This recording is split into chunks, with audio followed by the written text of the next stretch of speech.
Hey sketchy friends, in today's video I want to show you a little demonstration of something I did in this sketchbook, which is the sketchbook that I used for my trip in Australia just recently, December 24 to January 25. And I did do a flip through of this sketchbook, so if you haven't seen it yet then you can check it out. I'll link it in the corner of this video here. And for those of you that did watch it, I did ask you if you would like me to do a little demo on this waterfall and how I sort of achieved something like this. Quite a few of you said yes, you would like to see that. So that's what we're going to do today. We're going to keep it pretty simple. This is like a small, simple sketch. That's what I'm all about when I'm traveling a lot, especially with family. It's just, she says, and then there's a massive one there. That's just because I had lots of time. But I like doing lots of small sketches, kind of collage together to tell a story, and they're only sort of quicker, smaller things to do. So I'll show you how I achieved something like this to kind of give the impression of waterfalls with foliage behind, and hopefully you can take these kind of tips and techniques that I show you and run with it. Okay, so we have this reference photo here, which is the same waterfall that I sketched in my sketchbook, but I just did a much more simplistic version. I was at a slightly different angle. We can still achieve the same kind of effect using this reference photo. As you can see, I've very much zoomed into just the part where the water is falling and then some foliage around it. And I didn't include too much of the other stuff in the photo because I just had the space that I had in my sketchbook. And, you know, generally I just wanted to capture the waterfalls and write down where I was, and that was kind of it. If you want to download the reference photo, I shall make that available in the description box below. Just before we do get started, guys, I just want to remind you that I am leading a few sketchy adventures this year, one of which is in Cape Town and the Winelands, which I'm just so excited about. That is the 6th to the 13th of September.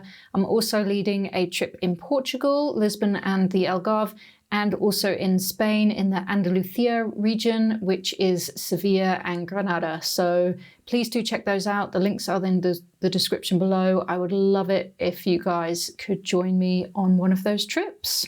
Okay, so same as the previous videos, I'm just using this Potentate watercolor paper. I've just got a fair bit of it at the moment, and it's good quality and not too expensive. And it's quite nice to just sketch on these little sheets. So I'm just setting up my frame again. It's quite nice just to have a little frame to stay within. It's quite a narrow one. Just using a normal pencil here and just getting a feel for some of the shapes of where I want things to be. This is definitely not as definitive as sketching architecture, where you've got definitive edges and perspective. It's actually a bit harder, but once you kind of get the hang of it, it's actually much easier and much looser and maybe even more fun, dare I say it. But yeah, so I'm just trying to get some loose shapes in here of where I want those waterfalls to be, where I want the foliage, some foliage to be, a couple of the rocks, maybe a couple of the logs, that kind of thing. So just kind of getting my plan in place of where I want things to be. And then just drawing this frame with ink with my thicker line pen. And now I'm using a Fude fountain pen. This is just the pen I'm really enjoying using at the moment. Please don't think you need to rush out and buy this pen. However, if you do feel like you want to rush out and buy this pen, then it's easily accessible on Amazon. If you live in a country where Amazon is, then I've left the link for you below. And it's reasonably inexpensive as fountain pens go, and I just really enjoy it. And I prefer it to the green Sailor Fude pen, which I know a lot of people use.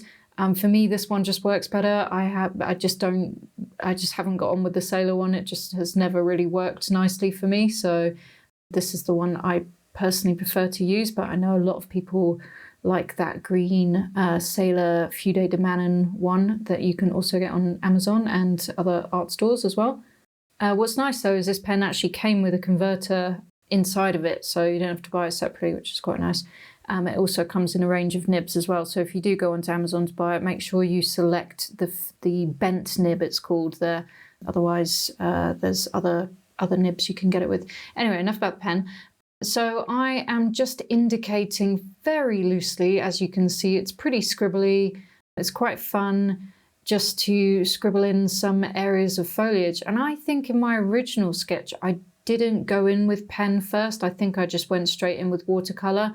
But I felt like if I put the pen lines in here, you guys would be able to see it on the video a bit better. So if you want to go straight in with watercolor and then put some pen on top, you can definitely do that. I do actually put some pen on top at the end anyway as well.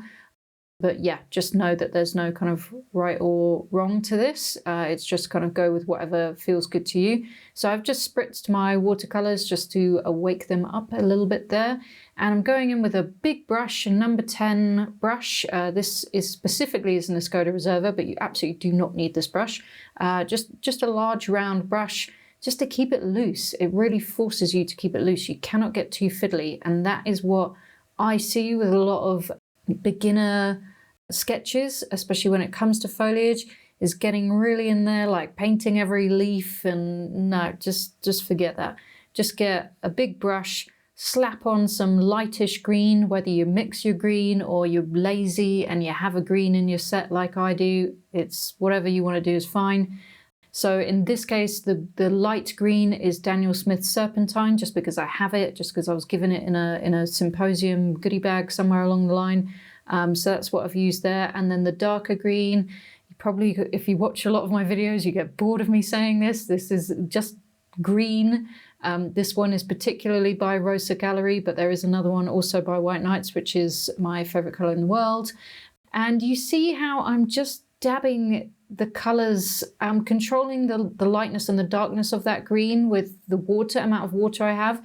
And I'm just dabbing the darker green next to the lighter green. And I'm just letting the watercolor paper do its thing. Someone somewhere along the line, some artist that I watched said, watercolor works best if you just stand back and let it do its thing. And sometimes I just really, really resonate with that piece of advice. Again, I'll repeat myself because I did mention this in one of the previous videos. I've done a video sketching a scene in Lagos, Portugal, one of the places we're going to on one of my trips. Also Ronda in Spain, also one of the places we're going to on my trip. So you're seeing a pattern here. We are not going here though. This is in Tasmania. So I've forgotten what I was going to say. Oh yeah, paper does make quite a large difference with this, and it took me a really long time to realize this because I was like, nah, I don't need to use like cotton paper, it'd be fine. And that is true, but if you want to get these kind of beautiful effects, I do find paper with at least some percentage of cotton in it just lends itself absolutely beautiful. Those soft blends and stuff like that. Now, I'm not saying that you can't do this on just like cellulose paper or whatever, because I do have Hahnemuhle sketchbooks and Stillman & Birn sketchbooks that are cellulose or whatever they are. I don't even know 100% what they are. Not cotton, let's just put it that way. And this does work too, but I do feel you just get an absolutely stunning effect using paper, even if it's just 50%, even 25%, I think, cotton. You just get some really beautiful effects. So something worth checking out, experimenting with when you feel like it. Just do, even if you get a sample pack from a manufacturer and just play around with different papers just to see, because it's just as important as your brush or your pen or your paints or whatever. It's another material. But that's, if you really want to get like super into doing heavier watercolor stuff like this, if you're just sketching with like light bits of watercolor over the top and you're like not too bothered about those kinds of effects, then just carry on with a normal sketchbook. It's all good. But stuff like this, it can just look even more spectacular on a really nice bit of 100% cotton paper. So the dark bits where the waterfalls are, you might be thinking, why has she painted the waterfalls dark purple? It's because it's the base layer. And the darker I go on that base layer, the more the white is going to show up that I'm going to add towards the end. So in this case, I've used Daniel Smith Moonglow because I love that color, and it's just a really, really great color for behind the waterfalls. But you can use indigo or a dull purple or whatever color you want to use. Just make sure you go in relatively dark. And if you don't feel it's dark enough, let it dry and put another layer on and make it even darker. I think in this case, I probably could have gone darker, but it's fine. The effect is still going to be fine. In the bottom right hand corner, I've gone in with like a yellowish brown kind of colour.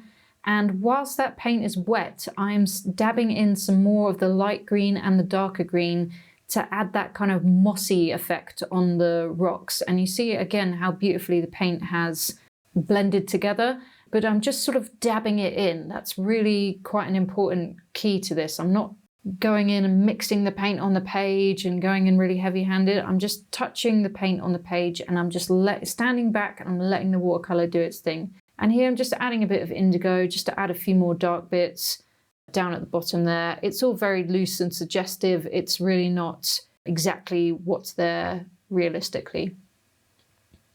So now it's looking all right, but it's still sort of not popping quite as much as I'd like it to. So I'm just going to go around. I've added a bit of the green with some indigo, which makes it like this really, really dark, gorgeous green. So I'm just going around and just adding some extra bits of that. And you can see because the previous layers of green are now dry, the top layer of green I'm adding, the dark green, is not seeping in and blending like the first two layers were whilst the paint was still wet. But that's cool because then you can get some textural elements and stuff.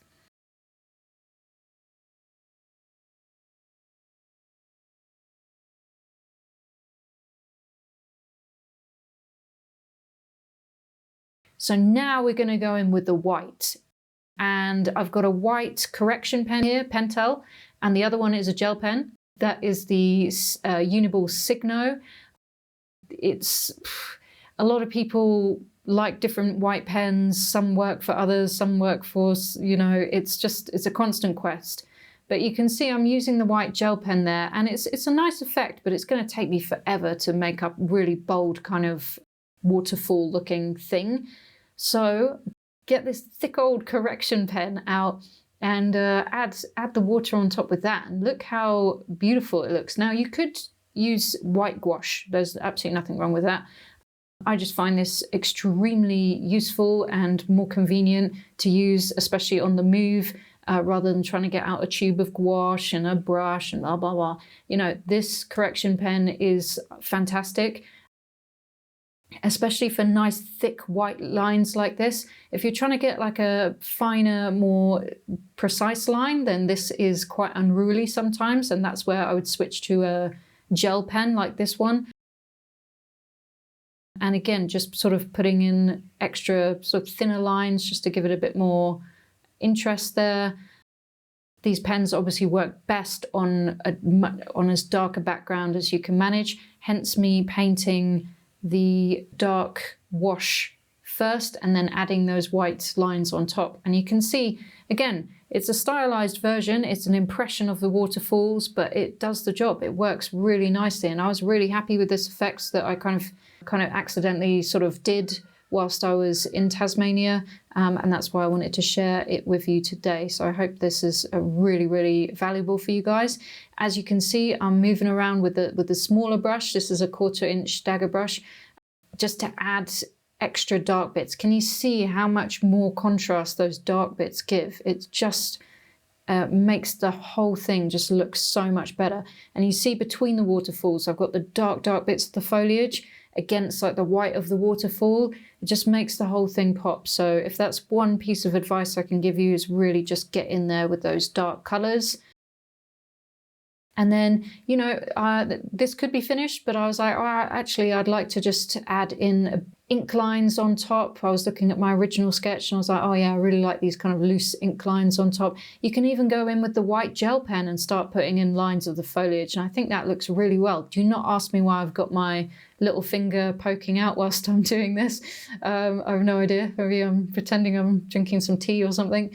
But yeah, just adding those white gel lines in there as well just gives it takes it to another level. So I'm really happy with this effect. I think it's a really nice impression of quite a overwhelming scene. It could be quite difficult to try and even start to think about how to capture a scene like this. So I hope this has really helped you understand how you can do something like this quite simply, loosely, but with maximum contrast and maximum effect. So I really hope you've enjoyed that. Do check out my online classes and courses as well. Everything you need is in the description below, including the reference photo for this if you want to have a go. and let me know in the comments if this was useful for you. Okay, I'll see you guys in the next video.